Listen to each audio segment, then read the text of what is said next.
کعب بن اسد نے ہوئی سے کہا، اگر تم ابو سفیان کے کہنے پر آئے ہو تو اسے کہہ دو کہ ہم نے مسلمانوں کے ساتھ جو معاہدہ کیا ہے اس پر مسلمان پوری دیانتداری سے قائم ہیں۔ وہ ہمیں اپنا حلیف سمجھتے ہیں اور انہوں نے ہمیں پورے حقوق دے رکھے ہیں۔ کعب بن اسد ہوش میں آ ہوئی بن اخطب نے کہا، بنو کنیقہ اور بنو نذیر کا انجام دیکھ لے، مسلمانوں کی شکست مجھے صاف نظر آ رہی ہے۔ خدا یہودا کی قسم 10,000 کا لشکر مسلمانوں کو کچل ڈالے گا، پھر یہ مسلمان تم پر ٹوٹ پڑیں گے کہ یہودیوں نے انہیں شکست دلائی ہے۔ تم چاہتے کیا ہو ہوئی؟ کعب بن اسد نے پوچھا۔ قریش کے لشکر کا ایک حصہ پہاڑوں کے پیچھے سے تمہارے پاس پہنچ جائے گا۔ ہوئی نے کہا، تمہاری موجودگی میں یہ سپاہی مسلمانوں پر رکب سے حملہ نہیں کر سکتے۔ تم اپنے قبیلے سمیت قریش سے مل جاؤ اور مسلمانوں پر اس طرح سے حملہ کرو کہ تمہیں جم کر نہ لڑنا پڑے، بلکہ ضرب لگا کر پیچھے ہٹاؤ۔ اس سے قریش کو یہ فائدہ ہوگا کہ مسلمانوں کی توجہ خندق سے ہٹ جائے گی اور قریش کا لشکر خندق کو عبور کر لے گا۔ اگر میں تمہاری بات مان لوں اور ہمارا حملہ وہ کام نہ کر سکے جو تم چاہتے ہو، تو جانتے ہو مسلمان ہمارے ساتھ کیا سلوک کریں گے؟ کعب بن اسد نے کہا، تم مسلمانوں کے قہر و غضب سے واقف ہو۔ کیا بنو کنیقہ اور بنو نذیر کا کوئی ایک بھی یہودی تمہیں یہاں نظر آتا ہے؟ ابو سفیان نے سب کچھ سوچ کر تمہیں معاہدے کی دعوت دی ہے۔ ہوئی بن اخطب نے کہا، اگر مسلمانوں کا قہر و غضب تم پر گرنے لگا تو قریش کے لشکر کا ایک حصہ تمہارے قبیلے کی حفاظت کے لیے شقین اور لاوا کی پہاڑیوں میں موجود رہے گا۔ وہ شب خون مارنے والے تجربہ کار سپاہیوں کا لشکر ہوگا جو مسلمانوں کو تمہاری طرف آنکھ اٹھا کر بھی دیکھنے کی مہلت نہیں دیں گے۔ تم مجھے اتنے بڑے خطرے میں ڈال رہے ہو جو میرے پورے قبیلے کو تباہ کر دے گا۔ کعب بن اسد نے کہا، تمہارا قبیلہ تباہ ہو یا نہ ہو، اہل قریش اتنی قیمت دیں گے جو تم نے کبھی سوچی بھی نہ ہوگی۔ ہوئی نے کہا، یا اپنے تعاون کی قیمت خود بتا دو، جو کہو گے جس شکل میں مانگو گے تمہیں قیمت مل جائے گی اور تمہارے قبیلے کو پورا تحفظ ملے گا۔ مسلمان اگلے چند دنوں میں نیست و نابود ہو جائیں گے، تم اس کا ساتھ دو جو زندہ رہے گا اور جس کے ہاتھ میں طاقت ہوگی۔ کعب بن اسد آخر یہودی تھا، اس نے زر و جواہرات کے لالچ میں آ کر ہوئی بن اخطب کی بات مان لی۔ قریش کا کوئی سپاہی ہماری بستی کے قریب نہ آئے۔ کعب بن اسد نے کہا، مسلمانوں پر میرا قبیلہ شب خون مارتا رہے گا۔ یہ کام رات کی تاریکی میں کیا جائے گا تاکہ مسلمانوں کو پتہ ہی نہ چل سکے کہ شب خون مارنے والے بنو قریظہ کے آدمی ہیں۔ اور ہوئی کعب نے ہونٹوں پر ہلکی سی مسکراہٹ لاتے ہوئے کہا، تم دیکھ رہے ہو کہ میں کتنا اکیلا پڑا ہوں، میری راتیں تنہائی میں گزر رہی ہیں۔ آج کی رات تنہا گزارو۔ ہوئی نے کہا، کل تم تنہا نہیں ہوگے، مجھے 10 دنوں کی مہلت ملنی چاہیے۔ کعب بن اسد نے کہا، مجھے اپنے قبیلے کو تیار کرنا ہے۔ قریش اور بنو قریظہ کے درمیان معاہدہ ہو گیا۔ سعد بن عتیق معمولی قسم کا ایک جوان تھا جس کی مدینہ میں کوئی حیثیت نہیں تھی۔ وہ خنجر اور تلواریں تیز کرنے کا کام کرتا تھا۔ اس میں یہ خوبی تھی کہ خدا نے اسے آواز پرسوز اور سریلی دی تھی اور وہ شاہ سوار تھا۔ راتوں کو کسی محفل میں اس کی آواز سنائی دیتی تھی تو لوگ باہر آ کر اس کا گانا سنا کرتے تھے۔ کبھی رات کو وہ شہر سے باہر چلا جاتا اور اپنی ترنگ میں گایا کرتا تھا۔ اس نے اسلام قبول کر لیا تھا۔ اس رات وہ پرسوز لے میں شہر سے دور کہیں گا رہا تھا کہ ایک بڑی خوبصورت اور جوان لڑکی اس کے سامنے یوں آن کھڑی ہوئی جیسے کوئی جن یا چڑیل انسان کے حسین روپ میں آ گئی ہو۔ سعد گھبرا کر خاموش ہو گیا۔ اس آواز سے مجھے محروم نہ کر جو مجھے گھر سے نکال لائی ہے، لڑکی نے کہا۔ مجھے دیکھ کے تو خاموش ہو گیا ہے تو میں دور چلی جاتی ہوں۔ اپنے نغمے کا خون نہ کر، تیری آواز میں ایسا سوز ہے جیسے تو کسی کے فراق میں نغمہ سرا ہے۔ کون ہے تو؟ سعد نے کہا، اگر تو جنات میں سے ہے تو بتا دے۔ لڑکی کی جل ترنگ جیسی ہنسی سنائی دی۔ صحرا کی شفاف چاندنی میں اس کی آنکھیں ہیرے کی طرح چمک رہی تھی۔ میں بنو قریظہ کے ایک یہودی کی بیٹی ہوں اور میں مسلمان ہوں۔ مذہب کو درمیان میں نہ لا، یہودن نے کہا۔ نغموں کا کوئی مذہب نہیں ہوتا۔ میں تیرے لیے نہیں، تیرے نغمے اور تیری آواز کے لیے آئی ہوں۔ سعد دوبارہ اپنی دھن میں گنگنانے لگا۔ ایک روز یہودن نے اسے کہا کہ سعد قبول کرے تو وہ اس کے پاس آ جائے گی اور اسلام قبول کر لے گی۔ 2-3 روز ہی گزرے تھے کہ مدینہ کا محاصرہ آ گیا۔ سعد بن عتیق کا کام بڑھ گیا۔ اس کے پاس تلواریں، خنجر اور برچیوں کی انیاں تیز کروانے والوں کے ہجوم رہنے لگے۔ وہ راتوں کو بھی کام کرتا تھا۔ ایک روز یہ یہودن اپنے باپ کی تلوار اٹھائے اس کے پاس آئی۔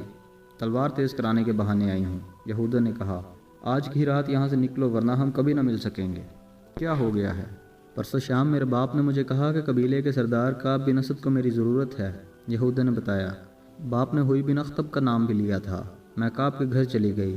وہاں ہوئی کے علاوہ 2 اور آدمی بیٹھے ہوئے تھے۔ وہ اس طرح باتیں کر رہے تھے کہ مسلمانوں کے آخری دن آ گئے ہیں۔ کعب بن اسد، ہوئی بن اخطب اور قریش کے درمیان اس لڑکی کی موجودگی میں معاہدہ ہوا اور مسلمانوں پر رکب سے حملوں کا منصوبہ طے ہوا۔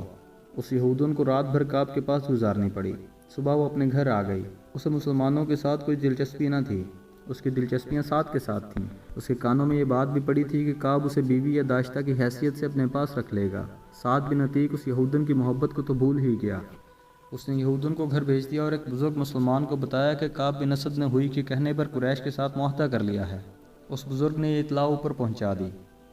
رسول اکرم صلی اللہ علیہ وآلہ وسلم کو بتایا گیا کہ بنو قریظہ نے بنو کنیقہ اور بنو نذیر کی طرح اپنا معاہدہ توڑ دیا ہے۔ آپ صلی اللہ علیہ وآلہ وسلم نے کعب بن اسد کے خلاف کوئی کارروائی کرنے سے پہلے یہ یقین کر لینا ضروری سمجھا کہ بنو قریظہ نے واقعی قریش کے ساتھ معاہدہ کیا ہے۔ اللہ اپنے نام لیوا بندوں کی مدد کرتا ہے۔ اس کے فوراً بعد ایک ایسا واقعہ ہو گیا جس سے تصدیق ہو گئی کہ بنو قریظہ اور قریش کے درمیان بڑا خطرناک معاہدہ ہوا ہے۔ واقعہ یوں ہوا، عورتوں اور بچوں کو شہر کے ان مکانوں اور چھوٹے چھوٹے قلعوں میں منتقل کر دیا گیا تھا جو خندق سے دور تھے۔ ایک ایسے ہی قلعے میں رسول اکرم صلی اللہ علیہ وآلہ وسلم کی پھوپھی صفیہ رضی اللہ تعالیٰ عنہ چند ایک عورتوں اور بہت سے بچوں کے ساتھ مقیم تھیں۔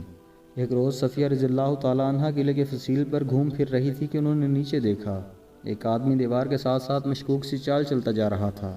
وہ کہیں رکتا، دیوار کو دیکھتا اور آگے چل پڑتا۔ صفیہ اسے اوپر چھپ کر دیکھنے لگیں۔ صاف پتہ چلتا تھا کہ یہ آدمی قلعہ کے اندر آنے کا کوئی رستہ یا ذریعہ دیکھ رہا ہے۔ صفیہ کو اس وجہ سے بھی اس آدمی پر شک ہوا کہ شہر کے تمام آدمی خندق کے قریب مورچہ بند تھے یا جنگ کے کسی اور کام میں مصروف تھے۔ اگر یہ کوئی اپنا آدمی ہوتا اور کسی کام سے آیا ہوتا تو دروازے پر دستک دیتا۔ قلعے میں عورتوں اور بچوں کے ساتھ صرف ایک مرد تھا۔ یہ تھے عرب کے مشہور شاعر حسان بن ثابت رضی اللہ تعالیٰ عنہ۔ صفیہ رضی اللہ تعالیٰ عنہ نے حسان سے کہا، نیچے ایک آدمی مشکوک انداز سے دیوار کے ساتھ ساتھ جا رہا ہے، مجھے شک ہے کہ وہ یہودی ہے۔ صفیہ نے حسان سے کہا، تم جانتے ہو حسان، بنو قریظہ نے دوستی کا معاہدہ توڑ دیا ہے۔ یہ شخص مجھے یہودیوں کا مخبر معلوم ہوتا ہے۔ بنو قریظہ ہم پر عقب سے حملہ کریں گے تاکہ ہمارے مردوں کی توجہ خندق کی طرف سے ہٹ جائے اور وہ پیچھے آ جائیں۔ یہودیوں کے پاس ہمارے مردوں کو مورچوں سے نکال کر پیچھے لانے کا یہ طریقہ کار آمد ہوگا۔ وہ ان قلعوں پر حملے شروع کر دیں گے جن میں عورتیں اور بچے ہیں۔ نیچے جاؤ حسان، اللہ تمہارا نگہبان ہو۔ اس شخص کو للکارو، اگر وہ واقعی یہودی ہو تو اسے قتل کر دو۔ خیال رکھنا کہ اس کے ہاتھ میں برچی ہے اور اس کے چگے کے اندر تلوار بھی ہوگی۔ اے عظیم خاتون، حسان شاعر نے کہا، کہ آپ نہیں جانتے کہ وہ بیمار ہوں۔ اگر مجھ میں ذرا سی بھی طاقت ہوتی تو اس وقت میدان جنگ میں ہوتا۔ مورخ ابن حشام اور ابن قتیبہ نے لکھا ہے کہ عرب کے عظیم شاعر کا یہ جواب سن کر رسول اکرم صلی اللہ علیہ وآلہ وسلم کی پھوپھی صفیہ رضی اللہ تعالیٰ عنہ خود اس مشکوک آدمی کو پکڑنے یا مارنے کے لیے چل پڑیں، لیکن یہ نہ دیکھا کہ ایک مسلح مرد کے مقابلے میں جاتے ہوئے ان کے ہاتھ میں کون سا ہتھیار ہے۔ وہ جلدی میں جو ہتھیار لے کر گئیں وہ برچھی نہیں تھی، تلوار نہیں تھی، بلکہ وہ ایک ڈنڈا تھا۔ صفیہ رضی اللہ تعالیٰ عنہ دوڑتی ہوئی باہر نکلیں اور اس مشکوک آدمی کے پیچھے جا رکیں جو دیوار کے ساتھ کھڑا اوپر دیکھ رہا تھا۔ کون ہے تو؟ صفیہ رضی اللہ تعالیٰ عنہ نے اسے للکار کر کہا۔ مشکوک آدمی نے بدک کر پیچھے دیکھا۔ اگر وہ کسی غلط نیت سے نہ آیا ہوتا تو اس کا انداز کچھ اور ہوتا، مگر اس نے برچھی تان لی۔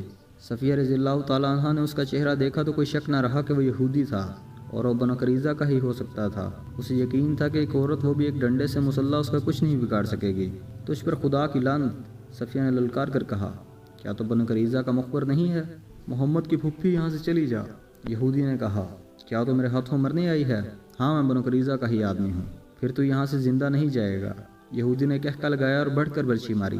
جس تیزی سے برچھی آئی تھی اس سے زیادہ تیزی سے صفیہ رضی اللہ تعالیٰ عنہ ایک طرف ہو گئیں۔ یہودی کا وار خالی گیا تو وہ سنبھل نہ سکا۔ وہ آگے کو جھکا اور اپنے بڑھتے ہوئے قدموں کو روک نہ سکا۔ صفیہ رضی اللہ تعالیٰ عنہ نے پوری طاقت سے اس کے سر پر ڈنڈا مارا۔ ایک عورت کے بازو میں خدا کا قہر آ گیا تھا۔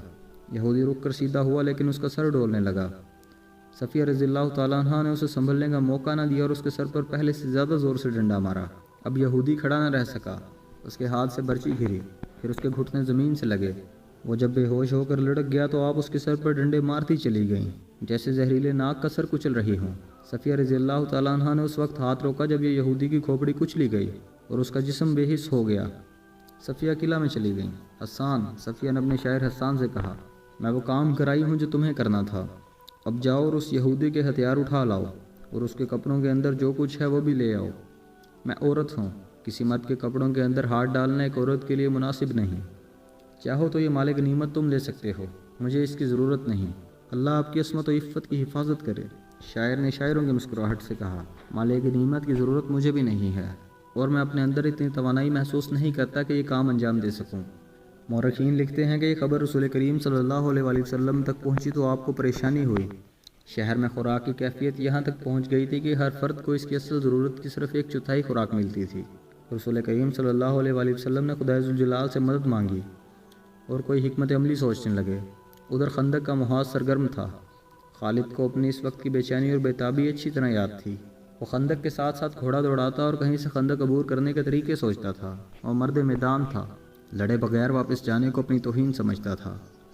مگر وہاں لڑائی اس نوعیت کی ہو رہی تھی کہ قریش کے تیر انداز خاصی تعداد میں خندق کے اس مقام پر قریب آتے جہاں مسلمان مورچہ بند تھے۔ یہ صلہ کی پہاڑی تھی۔ تیر انداز مسلمانوں پر تیر برساتے، مسلمان جوابی تیر اندازی کرتے۔ کبھی قریش کا کوئی تیر انداز جیش کسی اور جگہ گشتی سنتریوں پر تیر چلاتا، مگر مسلمانوں کا جیش فوراً پہنچ جاتا۔ رات کو مسلمان خندق پر سنتریوں کی تعداد میں اضافہ کر دیتے تھے اور قریش خندق سے دور پیچھے خیمہ گاہ میں چلے جاتے تھے۔ رسول اللہ کو جہاں مدینہ میں خوراک کی قلت کا جو قحط کی صورت اختیار کرتی جا رہی تھی احساس تھا، وہاں آپ کو یہ بھی معلوم تھا کہ قریش کا لشکر بھی نیم فاقہ کشی پر آ گیا ہے۔ یہ وہ کیفیت ہوتی ہے جو انسانوں کو ایک دوسرے کی شرائط ماننے اور معاہدوں پر سمجھوتوں پر مجبور کر دیتی ہے۔ کسی بھی تاریخ میں اس شخص کا نام نہیں لکھا جسے رسول کریم صلی اللہ علیہ وآلہ وسلم نے خفیہ طریقے سے قریش کے اتحادی طوفان کے سالار اینیا کے پاس اس مقصد کے لیے بھیجا کہ اسے قریش کی دوستی ترک کرنے پر آمادہ کرے۔ اسے یہ نہیں کہا گیا تھا کہ وہ مسلمانوں کے ساتھ مل جائے۔ رسول کریم صلی اللہ علیہ وآلہ وسلم کا مقصد صرف یہ تھا کہ طوفان اور اینیا رضامند ہو جائیں اور اپنے قبیلوں کو واپس لے جائیں۔ اس طرح قریش کا لشکر 2000 نفری کی فوج سے محروم ہو جائے گا۔ یہ توقع بھی کی جا سکتی تھی کہ دوسرے قبائل بھی طوفان کی تقلید میں قریش کے لشکر سے نکل جائیں گے۔ کیا محمد ہمیں زبانی معاہدے کی دعوت دے رہا ہے؟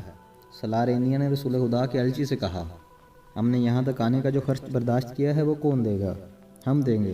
رسول خدا کے الچی نے کہا، نبی کریم نے فرمایا ہے کہ تم لوگ اپنے قبیلے کو واپس لے جاؤ اور اس سال مدینے میں کھجور کی جتنی پیداوار ہوگی اس کا تیسرا حصہ تم لے جانا۔